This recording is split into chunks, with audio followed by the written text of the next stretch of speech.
And the corporations at that point started to get together. And this was crucial because the capitalist class at that time was fairly well defined. It was, it was the big order companies and the big steel companies and some of the big investment bankers. And it was fairly narrow and it was fairly cohesive and coherent. And they started to set up all kinds of things in order to be able to recuperate their power and their influence. They felt by 1975 that their power and their influence had been seriously compromised, and they were determined to get it back. Furthermore, their wealth was being eroded by inflation, and their wealth was being eroded also by the collapse of some of these corporations. So big wealth started to organize, and it organized in a variety of ways. One of the ways was to get together and create something called the Business Roundtable. The Business Roundtable comprised about 60% of the US GDP at the time, the heads of all of those, and they all sat together and said, okay, what are we going to do?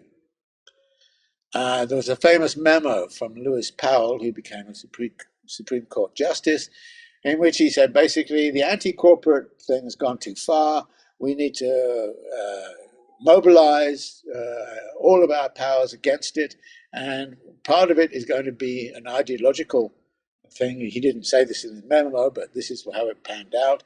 Part of it's going to be an ideological thing in which we're going to sort of attack the sorts of things that are being said in the race stuff and the anti-war stuff, and so we're going to attack it.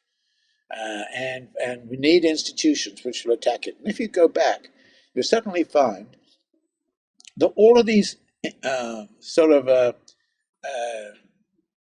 wealthy donors setting up think tanks, the Manhattan Institute, Olin Foundation, all of them, the National Bureau of Economic Research also, which is a very respectable one, all of them were producing knowledge, producing understanding.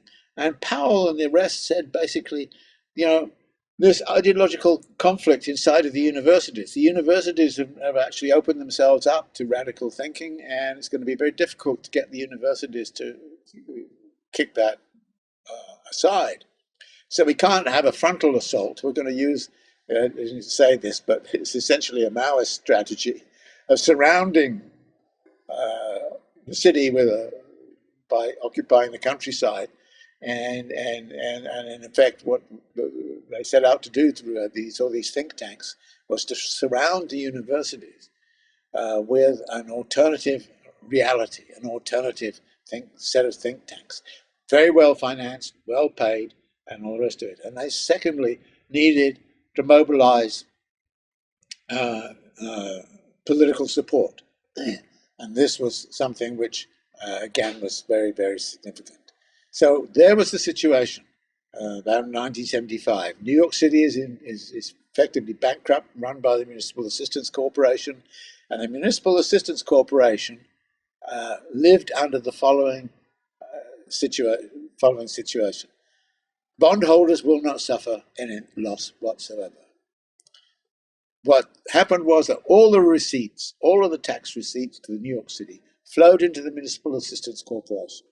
The Municipal Assistance Corporation paid off the bondholders.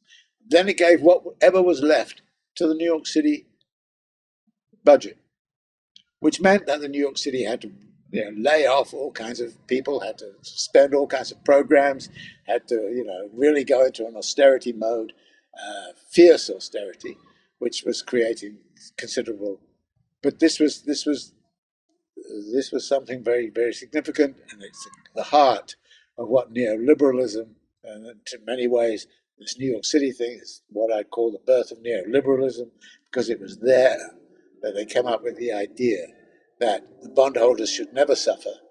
They should always get their thing, but the way that they should pay off any kind of debt of this kind was to be through austerity measures administered to the population through government, either state governments or national governments or whatever.